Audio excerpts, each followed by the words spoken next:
Warpugs, Pliny the Elder. There is a list of historical figures that we don't hear enough about. Pliny the Elder is one of them, a guy who wound up dying in Pompeii after saying the earth would never betray you. That happened. Guys, how much do I know about Pliny the Elder? Not enough. How much am I about to find out about him? Probably quite a lot. Warpugs is the Salmonella Academy. He tells us about weird events, places, times, and today he's going to be telling us about Pliny the Elder. Guys, all links are going to be in the description down below. I highly recommend that you check out the Salmonella Academy. I find everything from him, from what you guys introduced me to, I enjoy what I see. So, we're going to jump into this. Let's get started. Pliny explains it all. Warpugs, check the links in the description down below for all of Salmonella's links. And join as a member of a Patreon for early access. Let's get into it. I feel more learned from hearing this intro. Hey, persons of age. Yay! So, long before the era of the wiki, there used to be these things called encyclopedias, where for a small fee of thousands of dollars, they would mail you a tiny fraction of the knowledge we have access to today, and you could put it on a shelf, and it would sit there and make you look learned. But while not reading an encyclopedia is easy, not creating one is much easier, and yet we... His comment about the encyclopedias is completely completely accurate. I remember when they used to have people come door to door to try to sell you encyclopedias, and the price tag was extreme.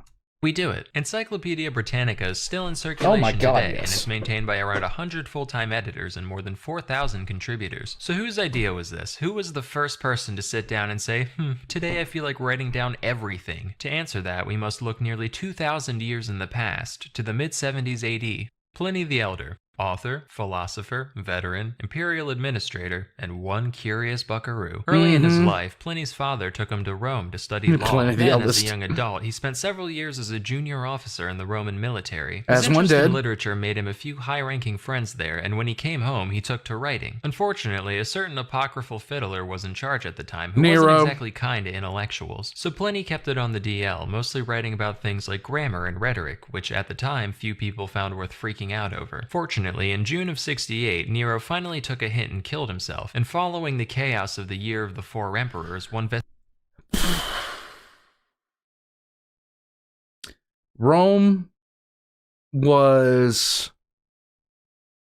To say it was flying off its handles is an understatement.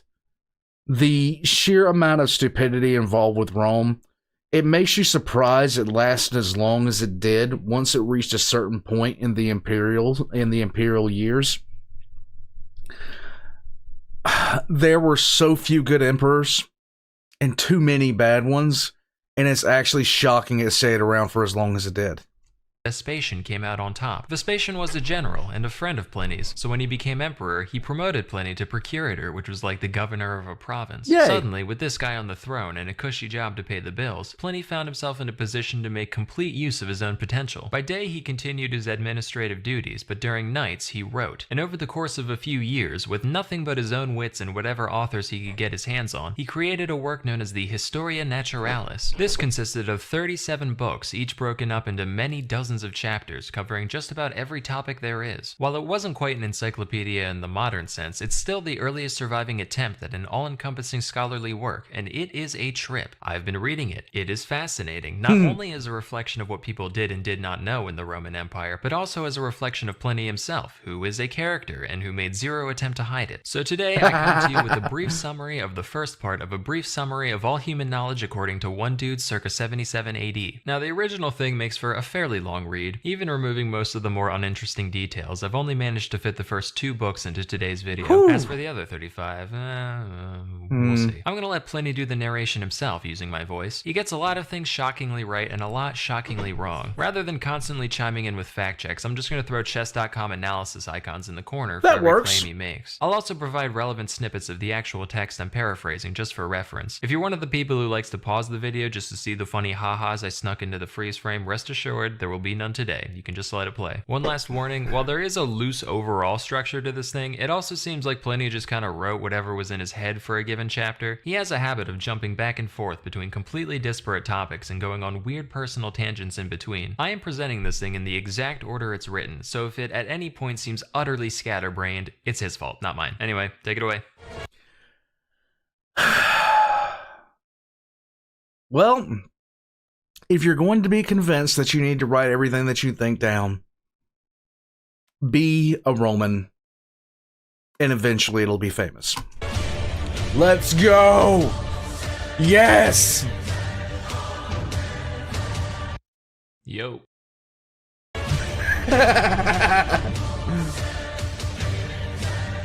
Ooh, the world and the elements. Let's go. Let me get right ahead of things. These books are strictly about this world and the things we can see around it. If you're one of those madmen who think there are other worlds beyond this one, give it a rest, all right? That's psychotic. You can't know these things, and you can't grasp infinity. Stop trying, you'll hurt yourself. So the heavens are a perfect sphere, and they spin around us perfectly. It takes 24 hours for them to do one spin, which is actually really fast because the universe is huge. In fact, massive objects all whooshing around us this fast should be incredibly loud at all times. Why isn't this the case? The whole shebang is composed of 4 elements, right? Which sort themselves by weight. Earth is heaviest, so it falls to the middle of everything, into a sphere, and it stays still. It's the only still thing. On top of that is water, then air, and fire's the lightest, which is why the sun and stars are made of it. The sun kicks ass, easily the best of the 7 things up there. Basically a god. Not literally. Don't try to answer questions about God's nature, by the way. You'll just confuse yourself. Okay. There's at most one God, and he's everything, and he doesn't do weird human shit like getting jealous or banging other gods. I swear, people just make up new gods every time they want something specific. Let me tell you, there was a temple on Palatine Hill dedicated, through my tax dollars, by the way, to fever, like the illness. You understand that's batshit, right? Things like that are why we've got more gods than people at this point. Folks in other countries worship animals and obscene things like stinking meats. There are gods of theft and other crimes. It's all folly. You want to be godly? Just help others. That's the way of the old Roman nobles, and that's the way of the noblest noble of all, Emperor Vespasian Augustus, who may or may not be my best buddy. But anyway, if there is a god, he doesn't care about what you do. People put crazy emphasis on the religion, avoiding foods, worrying themselves sick about all kinds of sacred rules. Look, I hang around the Capitol. There's a lot of rat bastards in politics, real scumbags, and they are thriving. You don't need to torture. I love the original text up top. There are others, on the contrary, who will cheat in the very capital, who will forswear themselves even by Jupiter Tunans, and while these thrive in their crimes, the others torment themselves with their superstitions to no purpose. Yourself. Have a bacon. Nobody gives a shit. Back to the stars, which, by the way, also don't give a shit about you specifically. For big history-changing stuff, yeah, they'll act up, but you, reader, do not need to worry. Anyway, most of them are fixed in a sphere, really high up there. We'll call this the heavens. Between the heavens and the earth, there are 7 other bodies to talk about. Highest up there, we got Saturn, then there's Jupiter, Mars, the Sun, Venus, Mercury, Moon. The heavens spin to the right, all these guys spin to the left. Saturn is cold, Mars is hot, but Jupiter's just right. The sun's orbit is made up of 360 degrees, 1 degree per day, except not quite. We have to add 5 1/4 days or else our sundials break. Down to Venus and Mercury, these guys are weird because they like to hang around the sun. Fun fact, Venus is actually bright enough to help out the sun and moon sometimes. When it's helping the sun, we call it Lucifer, the light bringer. And when it's helping the moon, we call it Vesper, the sleepy time guy. Mercury tries to do the same thing, but he's much more lame and cringe, so he can't. Yippee!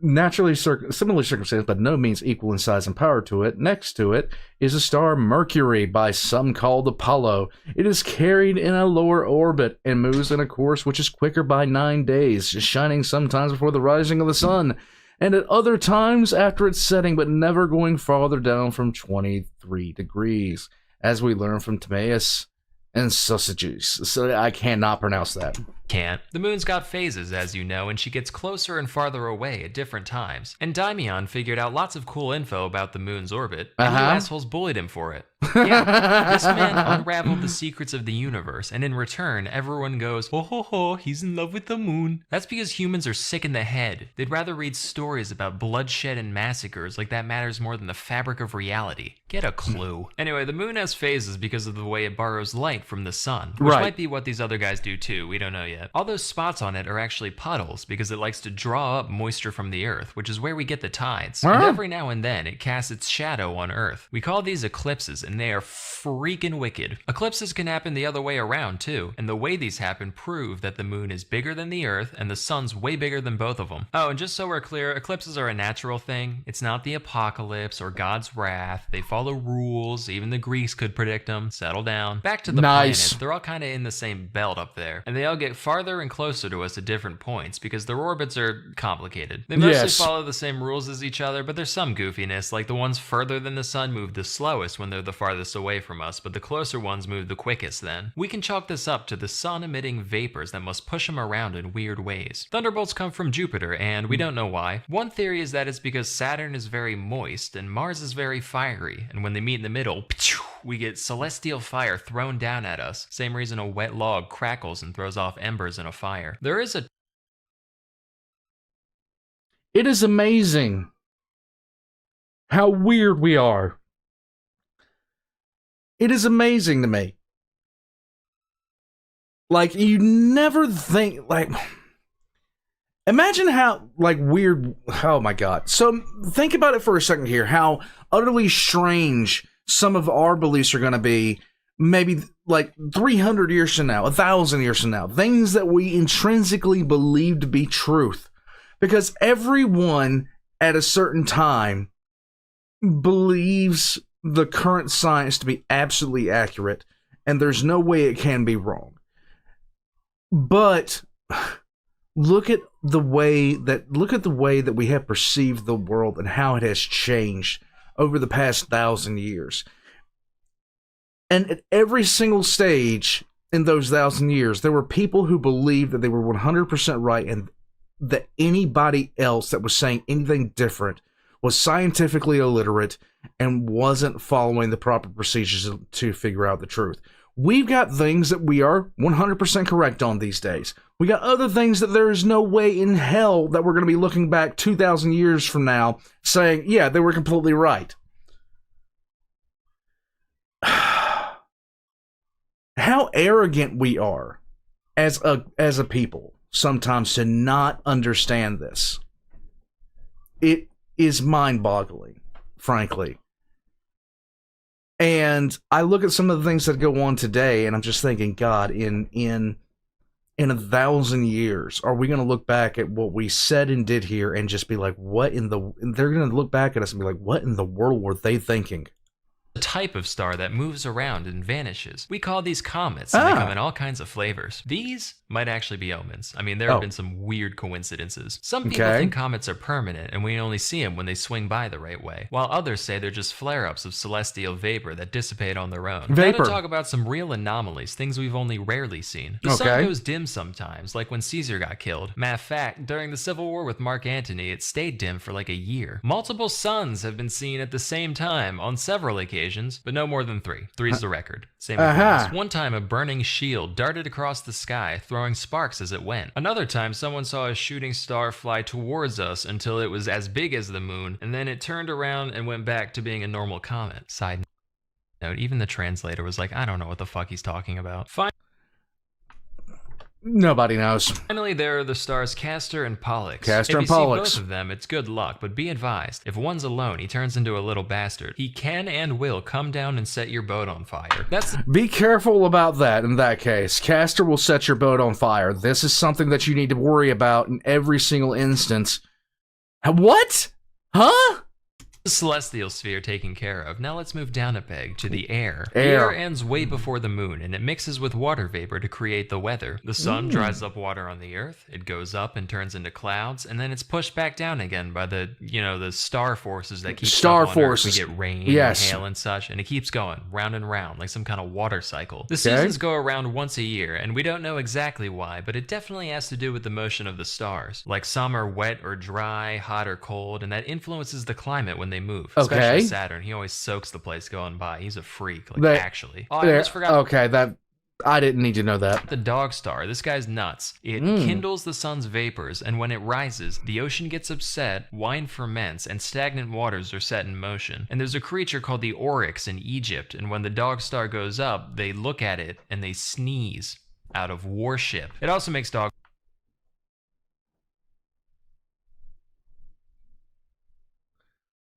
I gotta read this. Who is there that does not know that the vapor of the sun is kindled by the rising of the dog star?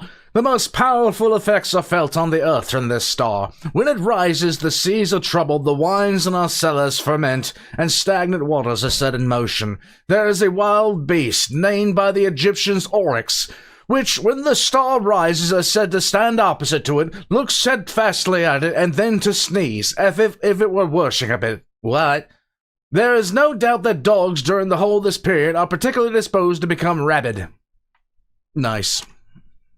Dogs go rabid, hence the name. But the stars and the seasons they create have profound effects on nature, and it's not just the weather changes that do it. Some flora and fauna have weird links to the heavens. Pelagium blooms right on the winter solstice, even when hung up to dry in the house. And heliotrope follows the sun, even when it's cloudy. The moon makes oysters bigger and ants lazier, and diseases in the eyes of livestock will grow and diminish based on its phase. That's just a few examples. Hey, let's talk about the winds. The ancient Greeks have published a lot of great observations about the winds. Those were warish, disconnected times, which makes their work all the more impressive. Nowadays, in this great peace, every shore of this sea welcomes Romans. And what are we doing? When's the last time we sent anybody out to investigate this world with inquiry in their heart? Plenty of expeditions, sure, but that's just because you got some shit to sell. Rather than pursue science that could benefit all of mankind, you're hawking olives in Byzantium just to watch your abacus go up. Greed. Yeah, but, money, dollar bills, y'all, make it rain. But anyway, how many winds are there? The ancients recognized 4, but that's clearly not enough. The next generation overcorrected, brought it up to 12, and shit got messy, inelegant. So today, us modern folk take the middle of the road with a nice even 8 total. 2 for each... Oh boy. Oh boy. This is... For those of my 40k variety, this is a problem. Quarter of the heavens, and they've got a bunch of fun names. And yeah, if we wanted to add in the old reject winds, we could. And there's even a couple extra secret winds only recognized by a select few. Plus, there's certain winds that only blow in certain regions of the world. Right. But, broad strokes, it'll do you fine. These winds each blow at their various allotted times of the year, and the winter ones make for particularly rough seas. In former times, pirates were compelled by the fear of death to rush into death and to brave the winter ocean. Now we are driven to it by avarice. Direction isn't the only difference between the winds, though. They can all be characterized by their temperature, their moisture, and the kind of weather they tend to bring. Volturnus is dry, Septentrio brings snow and hail, Auster is sultry, Aquilo is the most healthy. Real motley crew, those winds. Stop it. Just stop it.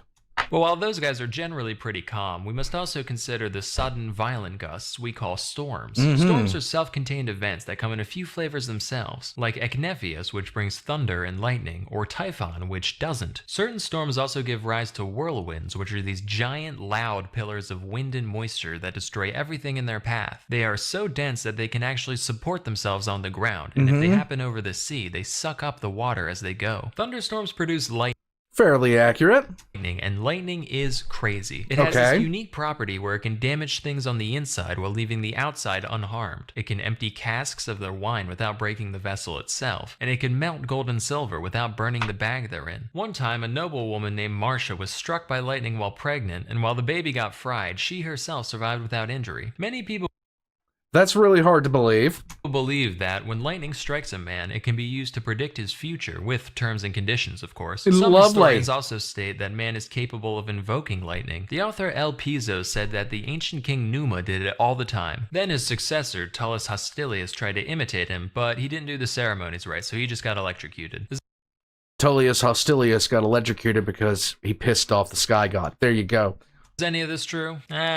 Maybe. At the very least, I buy the fortune-telling thing. Now, we all know that we see lightning before we hear thunder. That's nothing special. It's just because light has a greater velocity than sound. It's the same event. Thunder's just the sound that lightning makes. Okay. Fun fact, man is the only animal that isn't always killed by lightning. Any other creature, instant death every time, but we're special. Lightning can strike just about anything, except for laurels, seals, and eagles. They're all safe. Why not the seals? Okay. Why not the seals? It also never descends more than 5 feet into the ground. How do you know if you're this? scared of lightning, your best bets are deep caves or a tent made out of seal skin. Besides all this normal weather, we do have records of some real weird stuff falling from the sky. Okay. It has rained milk and blood on many occasions. One time it rained flesh. I'm sorry, what? I'm sorry, what did it do now? And the fallen meat that wasn't eaten by birds just didn't rot. You know, your casual immortal meat storm. One time it rained wool, another time there was a shower of baked tiles. What a country, huh? Stones have been known to fall from the sky now and then. Okay. Greeks like to brag about how the philosopher Anaxagoras correctly predicted such an event, but I find that dubious. We know a stone fell, it was like a wagon load big, but I think Anaxagoras just got lucky. I mean, the guy said it would fall out of the sun. What are you on about? The sun can't do a rock. It doesn't have rocks. Finally, rainbows are nothing special. We get them all the time. They don't predict the weather or anything else. They're just something that happens. Rays of sunlight hit a hollow cloud and they get refracted. And the colors are due to a mixture of clouds, air, and fire. Clouds, air, and fire. I understand. Continue, good sir. Let's come down from the air onto the earth. Good old Mother Earth. The other 3 elements are bastards. You never know when they're going to turn on you. Fire burns us, water pelts us as hail and floods our villages, air rages in squalls, but Earth, she's just hanging out. And what a bounty she has for us, giving us crops, flowers, medicinal plants. In her compassion, she even gave us poison, so when life sucks, we can kill ourselves quickly. And what does man do? Oh, wow, I gotta actually read that in the original text. Hold on a second. We may suppose that, oh God, she has ordained certain substances to be poisonous in order that when we are aware of life, hunger, a mode of death, the most foreign to the kind disposition of the earth, might not consume us by slow decay that precipitates, might not lacerate our mangled bodies, that the unseemly punishment of the halter shall not torture us by stopping the breath of one who seeks his own destruction, or that we may not seek death in the ocean and become food for our graves, or that the bodies might not be gashed by steel. What a way to say that! And what does man do? Naturally, we take advantage of her kindness. Of course. We torture her for all the iron, timber, and stone she can bear, and then we use that iron to tear out her entrails in search of gems to put on our fingers. Do you know how many hands have to be worked to the bone just to decorate one joint of another? Honestly, if hell existed, all this greedy digging would get us there. But, of course, whatever we take from her, we all pay back in blood and bones eventually. World keeps turning. Just wish y'all weren't such ingrates about it. Anyway, as we said, the Earth is a perfect sphere, except for, you know, mountains and valleys, but close enough. Close enough. And even back in the day, Pliny the Elder was basically giving the finger to flat earthers. If you hear the sound in the background of a small puppy screaming its lamentations to the world, it's because basically he's not nailed to the side of the hospitaler, and in that particular instance he is taking out his fury on the rest of the known world. I have never heard of lungs. Yeah, we're trying to break of separation anxiety, but he is not handling it well at all. Let's go.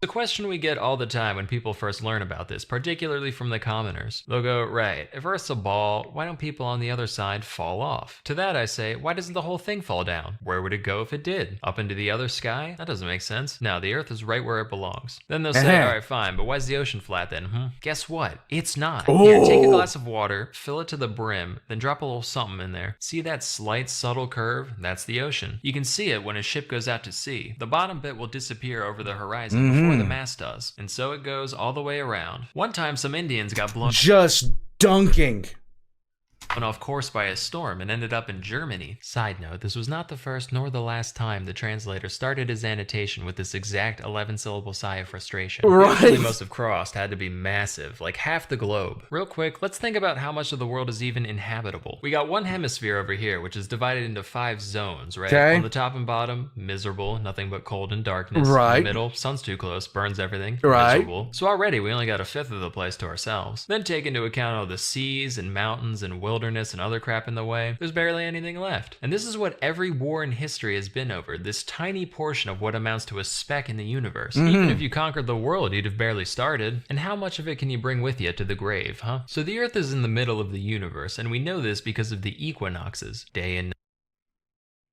We were dumb. night, perfectly balanced on these 2 dates. Ooh. We're right in the middle. It just makes sense. There's plenty of other proof that we live on a globe. Certain stars can only be seen from different parts of the world, and that's because the Earth's in the way. Just ask a sailor, they'll see new stars squink their way out of the horizon as they go. Also, eclipses show that the time of day depends on your east-west position. A few years back, the same eclipse of the sun, the same exact event, was seen at 8 in Campania, but at noon in Armenia. Try explaining that one, planists. Here's another. One time, a courier named Philonides ran from Sicyon to Elis, which is a distance of 1,200 stadia. The way there took him 9 hours, Right. but then the return trip took him 15. And it's not because he was tired or took a break somewhere. Brother, he ran against the sun. Likewise, Wait a minute, what? What? Like, I'm trying to wrap my brain about that one. as the length of shadows on a given day depends on your latitude. In Egypt, on the summer solstice at noon, their sundials cast a shadow half the length of the pointy bit, whereas in Venice, at the very same hour, the shadow's as long as the pointy bit. If you keep going south, eventually you'll reach a point where the sun's straight up at the solstice. We dug a well in a town called Syene just to check, and sure enough, it's light all the way down. If you go even further south, you'll notice the sun do that twice a year at equal distances from the solstice. There's also a place in India where there just aren't shadows, ever, and as a consequence, the people there don't know what hours are. But because Maybe they paid their light bill. I don't know. of the way the sun moves, you'll notice that the longest day of the year is longer the further north you go. In Alexandria, on the summer solstice, they get 14 hours of daylight. In Italy, it's 15, and in Britain, it's 17. Following this pattern, we believe that at the very North Pole, it's 24, meaning they get 6 months of daylight at a time, with 6 months of night on the other side. The Isn't that wonderful that they figured that out that early? difference in climate based on latitude is clearly reflected in the nations that live there. For one, Probably the not. Ethiopians. Let's talk about earthquakes. The Babylonians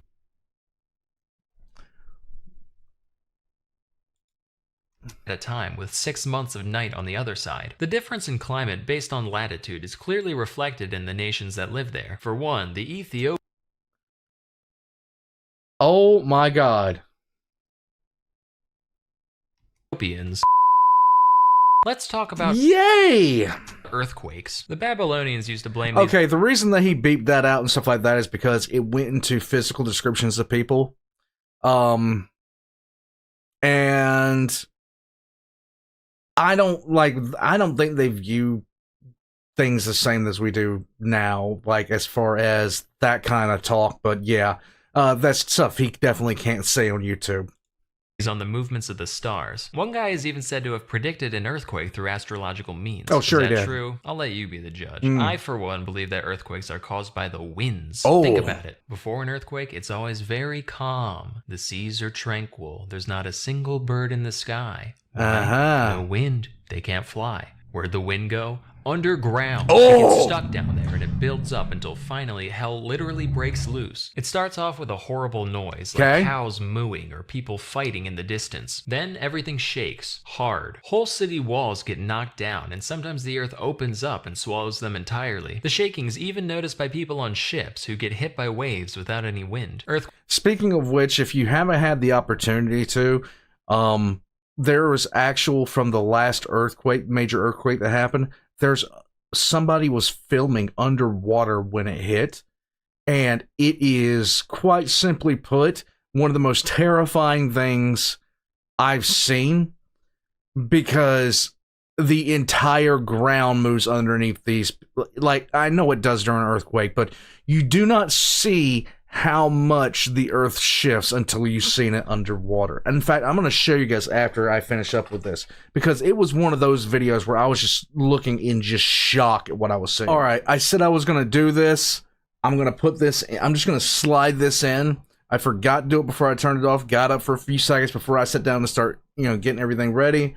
I said I was going to do this. Look at this.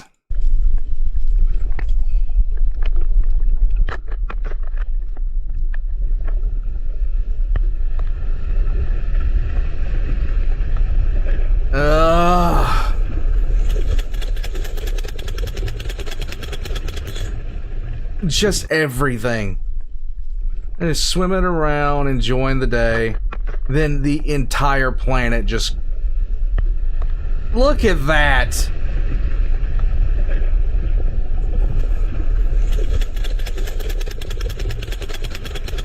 Nope. This is another reason to stay out of the water, warpugs. Earthquakes also make well water turn cloudy and smelly. So the obvious question is, what the hell can we do about it? Well, places with a lot of natural caverns or man-made sewers tend to get fewer earthquakes. That's because the underground air has an easy way to escape. Buildings that are arched or that lean against each other also tend to fare better in the event of an earthquake. Barring all else, at least things are usually over with quickly. Although some earthquakes have been known to last days, months, even 1 or 2 years straight. I would not want to be anywhere where earthquakes lasted that long. Please, for the love of God, no.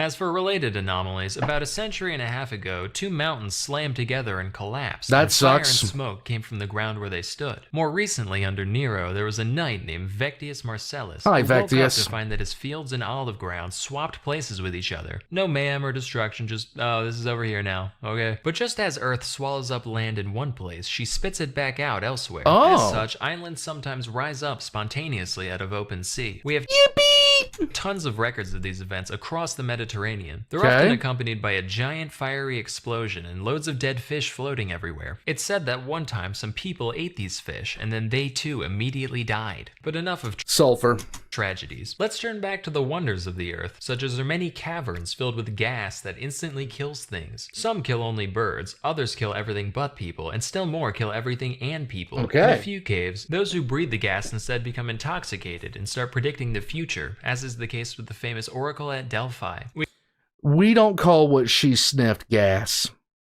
We call it a much different thing these days. We can ascribe these effects to the divine power of nature. I mean, what else could it be? How do you explain that rationally? Well, while most islands are attached to the earth at the bottom, there are a few that float. The Calamine Islands are not only moved by the wind, but the people on them can actually push them around with long poles to go wherever they want. There's another group of floating islands known as the Dancers, so called because they move to the beat of drums played on their surface. I've got a few more miscellaneous wonders here. Let me just rattle them off. In Harpassa, there's a giant rock that can be moved by one finger, but not by the force of the whole body. In Paracini, there's a type of dirt that heals all wounds. In Troas, there's a stone that makes dead bodies dissolve. Near the Indus River, there's 2 mountains, one of which attracts iron and the other repels it. So if you confused? If you had iron nails in your shoes, you couldn't step on the one or off the other. In Argyripa, the grania plant doesn't grow, and in Crustuminium, the hay springs up already rotten. Let's turn now to the tides. We know these are caused by the moon, and to a lesser degree the sun. Moon overhead, they go up, moon on the other side, they go down. A large open ocean is needed to manifest this power of the planet, which is why neither lakes nor rivers have tides. In Britain, the tide rises 120 feet. The tides do a full cycle. 120 feet. I'd love to know how that was measured. Twice a day, except in Euboea, where they do it 7 times. Aristotle said that animals only die when the tide is ebbing, but really that's only true of people. Watch.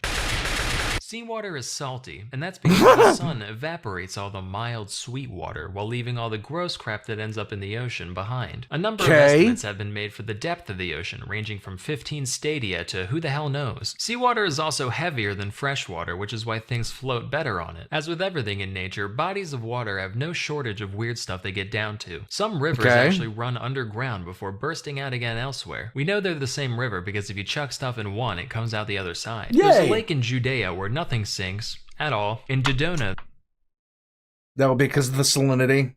Yep. There's a spring called the Fountain of Jupiter, and though the water there is cold as ice, it'll relight extinguished torches held near its surface. The river Interesting. Melos turns sheep black when they Interesting. drink from it, while the Cephasus makes them turn white, the Peneus turns them black again, and then the Xanthus makes them red. The river Astaces makes... I want red sheep. I want red sheep. Because red ones go faster. The horses there produce black milk, which the people use for food. There's a spring in the island of Andros that tastes like wine. The river Lyncestis tastes sour but gets you drunk like wine. And in Arcadia, there's a river called the Styx that kills you instantly. In Labrosis, there are 3 springs, all of which also kill you instantly, but in a much less painful fashion than the Styx. That's enough of those. From here we turn at last to the 4th element, fire. Yes, fire, guys. Warpugs, have you ever wondered where in the world they got half of this crap from?